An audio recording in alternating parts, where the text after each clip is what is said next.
Chef చిట్కాలో మీకోసం ఒక మంచి చిట్కా.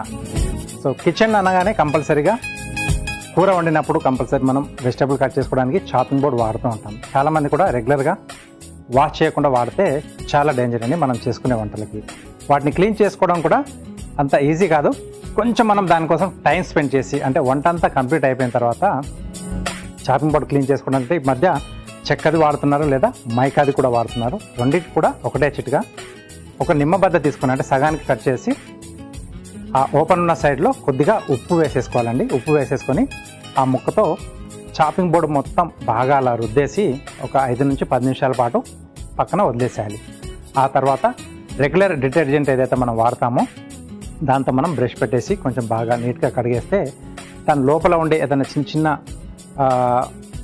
క్రిమి కీటకాలు ఏదైనా ఉన్నా చనిపోతాయి. అంటే మనం రెగ్యులర్గా వాష్ చేయకపోతే ఆ తడి వల్ల రకరకాలైనటువంటి క్రిములు అక్కడ చేరే అవకాశం ఉంటుంది. అవి చచ్చిపోతాయి. ఎందుకంటే నిమ్మరసం వల్ల యాసిడ్ ఉంటుంది కదా, సిట్రిక్ యాసిడ్ ప్లస్ ఉప్పు కూడా వాడుతున్నాం.